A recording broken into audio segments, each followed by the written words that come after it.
గౌరవనీయ ముఖ్యమంత్రి వర్యులు శ్రీ యనుమల రేవంత్ రెడ్డి గారిని గట్టిగా చప్పట్లతో స్వాగతం పలకాల్సిందిగా రిక్వెస్ట్ చేస్తున్నాం to speak a few words sir at your comfort.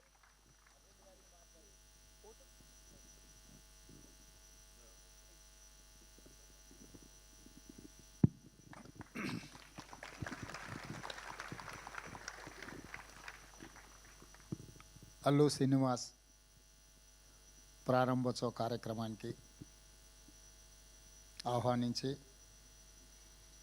ఇంత మంచి కార్యక్రమాన్ని ఏర్పాటు చేసి దేశంలోనే హైదరాబాద్ నగరానికి సినిమా ఇండస్ట్రీకి ఒక గొప్ప గుర్తింపు తెచ్చే కార్యక్రమాన్ని ఏర్పాటు చేసి నాతో పాటు డాల్బీ సంస్థకు సంబంధించిన మాథూర్ గారు, యువ మిత్రులు అల్లు అర్జున్ ఈ కార్యక్రమాన్ని ఏర్పాటు చేసి అల్లు రామలింగయ్య గారి వారసత్వాన్ని కొనసాగించే విధంగా వారి జ్ఞాపకాలను ఎప్పుడూ తెలుగు ప్రజలకు, సినిమా అభిమానులకు గుర్తుండే విధంగా అల్లు అరవింద్ గారు ఇంత గొప్ప కార్యక్రమాన్ని చేపట్టడాన్ని మనస్ఫూర్తిగా వారిని, వారి కుటుంబ సభ్యుల్ని అభినందిస్తున్నాను. ప్రాథమికంగా నేను సినిమా అభిమాని. సినిమా పరిణామ క్రమం black and white, techno colours, Eastman colour, 70mm, Dolby, VFX ఇట్లా సాంకేతికంగా చాలా వేగంగా మన దేశము సినిమాలో అభివృద్ధిని సాధిస్తున్నది. యాదృచ్ఛికంగా ఈరోజు ఉదయమే నెట్ఫ్లిక్స్ జిసిసి సెంటర్ని కూడా ఈరోజు నేను ప్రారంభించడం జరిగింది. అక్కడ కూడా నేను ఈ అంశాలను ప్రస్తావించిన. ఒక బాహుబలి, ఒక కల్కి, ఒక అరుంధతి డిజిటల్లీ సౌండ్ అంటే ప్రేక్షకులను కట్టిపడేసే విధంగా సాంకేతిక నైపుణ్యంతో సినిమా తీసిన దాన్ని ప్రదర్శించడానికి థియేటర్లు లేకపోతే ఆ సాంకేతిక నైపుణ్యం అనేది మనకు నిరుపయోగం అవుతుంది. 3D మూవీస్ అయినప్పుడు షార్క్ ఇట్లాంటి మూవీస్ వస్తే చాలా వింతగా ఆ కాలంలో చూసేవాళ్ళం. ఇంత పెద్ద థియేటర్ ఈ మధ్యకాలంలో నేను చూడలే. ఒకప్పుడు మా younger days, college days we used to go Devi, ఆ తర్వాత వచ్చిన మహేశ్వరి, పరమేశ్వరి ఇట్లాంటి థియేటర్లు పెద్ద స్క్రీన్లు చాలామంది ఆడియన్స్తో చూడడానికి అవకాశం ఉంది. గోయింగ్ ఫార్వర్డ్ చిన్న థియేటర్లు, మల్టీప్లెక్స్ రావడము, 60 మంది, 100 మందితో, 200 మందితో సినిమా చూడడము, ఆ ఫీల్ అనేది మిస్ అయిపోయినాం. ఇప్పుడు మళ్ళీ ఈ డాల్బీ థియేటర్ ఐ థింక్ మరి 500 సిట్టింగ్ కెపాసిటీ, 700 సిట్టింగ్ కెపాసిటీ ఉండొచ్చు అనుకుంటున్నాను. ఇది ఇంతమందిలో కూర్చొని సినిమా చూస్తే ఆనందమే వేరు. ఎందుకంటే ఆడియన్స్ యొక్క రియాక్షన్ అనేది వీ కెన్ ఫీల్ డైరెక్ట్లీ. ఇట్లాంటి థియేటర్ టెక్నికలీ సౌండ్ ఇంత ఒక మంచి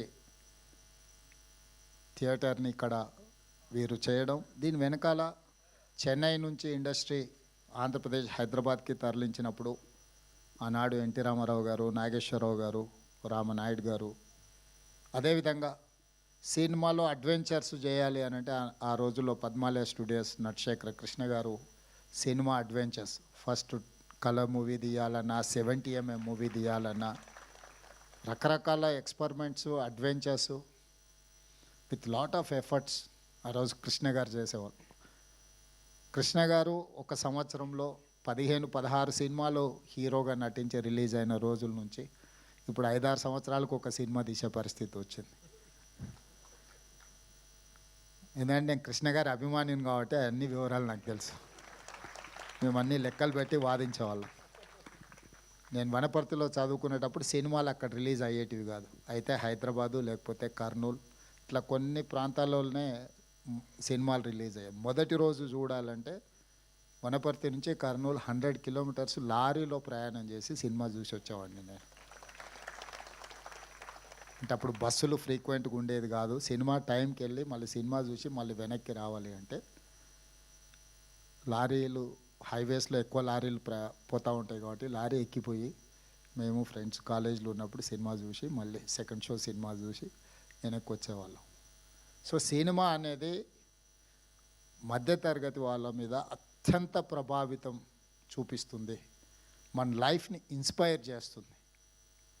మన లైఫ్లో కొన్ని డెసిషన్ తీసుకోవడానికి కూడా సినిమా ఇండస్ట్రీ, సినిమా కథనాలు, సినిమా ప్రభావితం చేస్తుంది. సినిమా అనేది ఒక కమర్షియల్ ఎలిమెంటే కాదు, సినిమా అనేది ఒక సోషల్ యాంగిల్లో అత్యంత ప్రభావితం చూపించగలిగిన ఇండస్ట్రీ. సినిమాను క్యాజువల్గా మనం తీసుకోవాల్సిన అవసరం లేదు. It is going to influence on our lives. It is we have to recognize cinema as a industry. Telangana రాష్ట్ర ప్రభుత్వం ఐటీ, ఫార్మాతో పాటు సినిమా ఇండస్ట్రీని కూడా ఒక గొప్ప పరిశ్రమగా తెలంగాణ రాష్ట్రాన్ని అభివృద్ధి చేసే దాంట్లో దీన్ని ఒక భాగస్వామ్యం చేయాలనేది మా ఆలోచన. నేను చాలా సందర్భాలలో చెప్పిన, ఎట్లయితే హైదరాబాద్ నగరాన్ని బెంగళూరు, ఢిల్లీ, ముంబై, చెన్నై నగరాలతో మాకు పోటీ లేదు. మాకు role model China, South Korea, Japan, Singapore అని ఎట్లయితే చెప్తున్నో, టోక్యో, సింగపూర్, న్యూయార్క్ నగరాలు మాకు పోటీ అని ఎట్లయితే చెప్తున్నానో, ఎవరైతే మాకు రోల్ మోడల్సో మేము వాళ్ళతోనే కాంపీట్ చేయదలుచుకున్నాం.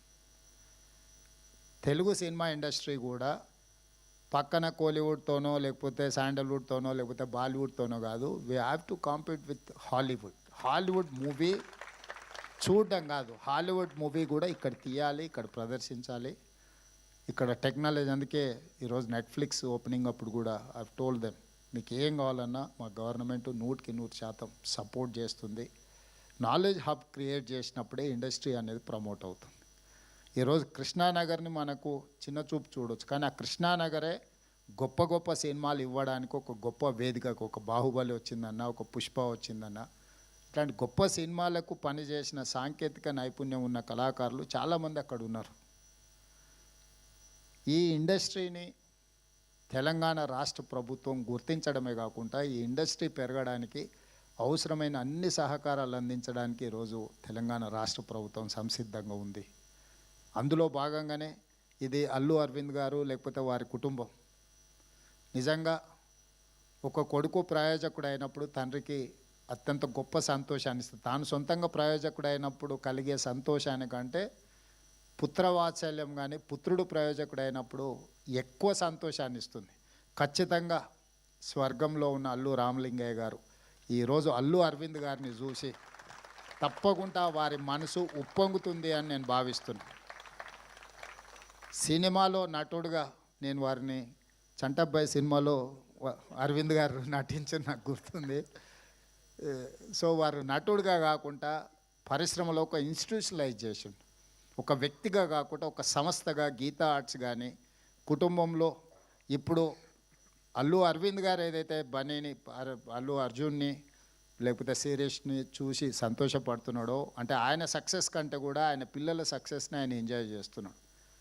సో అల్లు రామలింగయ్య గారు, అల్లు అరవింద్ గారు, ఈరోజు బన్నీ, వీళ్ళ సక్సెస్ స్టోరీ చాలామందిని ఇన్స్పైర్ చేస్తుంది. చాలామంది ది సక్సెస్ వెనకాల ఉన్న వాళ్ళ హార్డ్ వర్క్ని అర్థం చేసుకోవాలి. హార్డ్ వర్క్ అర్థమైనప్పుడు మనకు ఆ వ్యక్తుల పట్ల గౌరవం పెరుగుతుంది. సినిమా సక్సెస్ అవ్వడం, ఫెయిల్ అవ్వడం, బాగుంది బాగాలేదు, 100 రూపాయలు పెట్టి టికెట్ కొనుక్కొని మనం జడ్జ్ చేయొచ్చు. అంతకంటే మనకి ఎక్కువ ఇన్వెస్ట్మెంట్ కూడా అక్కర్లేదు. 100 రూపీస్ టికెట్ కొనుక్కొని సినిమాకి పోయినప్పుడు బయటకు వచ్చేటప్పుడు మనకు కావాల్సింది మనం మాట్లాడుకోవచ్చు. కానీ ఆ సినిమాని తీయడానికి దాని వెనకాల ఉన్న శ్రమ, కఠోరమైన దీక్ష, అట్లాంటి వాటిని మనం అందరం గుర్తించాలి. తప్పకుండా ఈరోజు అల్లు రామలింగయ్య గారి కుటుంబాన్ని, అల్లు అరవింద్ గారి కుటుంబాన్ని, మిత్రులు అల్లు అర్జున్, మీరందరూ ఒక ప్యాషన్ తోటి కంప్లీట్ ఇన్వాల్వ్మెంట్ కనిపిస్తుంది ఇందులో. ఇంచ్ టు ఇంచ్ మీరు ఇష్టపడి, మనం మొదటిసారి ఇల్లు కట్టుకున్నప్పుడు, మొదటిసారి అంటే పెళ్ళి అయిన కొత్తలో మొదటిసారి ఇల్లు కట్టుకున్నప్పుడు మనకు ఒక రకమైన కన్విక్షన్, కమిట్మెంట్, ఒక భావోద్వేగం ఉంటుంది. ఈరోజు ఈ థియేటర్ పనితనంలో అల్లు అరవింద్ గారిని చూపిస్తూ డైరెక్టర్స్ గురించి కానీ వీళ్ళందరి గురించి చూపించినప్పుడు ఇంచ్ టు ఇంచ్ ఆయన ఇష్టపడి కట్టుకున్నది వారి మాటల్లోనే ఆ ఆనందం కనిపిస్తుంది. నాకు సమాచారం చెప్పడానికంటే కూడా తను పడ్డ శ్రమ ఈరోజు ఇక్కడ మన అందరం వచ్చి చూడడం ద్వారా మనం అది చూసే దాంట్లో మన కళ్ళల్లో ఒక మెరుపుగా అనిపిస్తే వారు చాలా సంతోషపడుతున్నారు. ఎందుకంటే నేను నిజంగా కష్టపడ్డది ఈరోజు దీనికి ఒక గుర్తింపు వచ్చింది అని. సో డెఫినెట్గా ఈ డాల్బీ థియేటర్ దేశంలోనే మన రాష్ట్రానికి మన నగరానికి పేరు తెస్తుంది. ప్రభుత్వం వైపు నుంచి సంపూర్ణమైన సహకారాన్ని అందిస్తాం. భవిష్యత్తులో అల్లు అర్జున్ ఇంకా రాణించాలి. పాన్ ఇండియానే కాదు హాలీవుడ్లో కూడా రాణించాలి. అంటే అక్కడికి కూడా రీచ్ అవ్వాలి మన సౌండ్.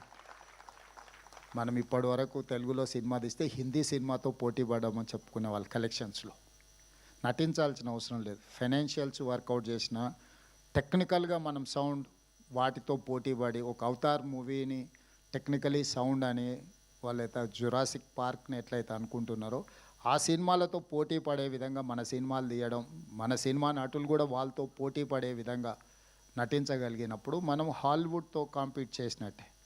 మన లాంగ్వేజ్ బ్యారికేడ్స్ అనేది పోయింది. ఇప్పుడు లాంగ్వేజ్ అనేది పెద్ద ఇష్యూయే కాదు. The talent is issue. ఆ టాలెంట్ ఆ స్థాయిలో మన వాళ్ళు రాణించాలని మరొక్కసారి అల్లు అరవింద్ గారిని మనస్ఫూర్తిగా అభినందిస్తూ మీ అందరి దగ్గర సెలవు తీసుకుంటున్నాను. Thank you sir, thank you so much. మీలో నా సినీ అభిమానం బయటికి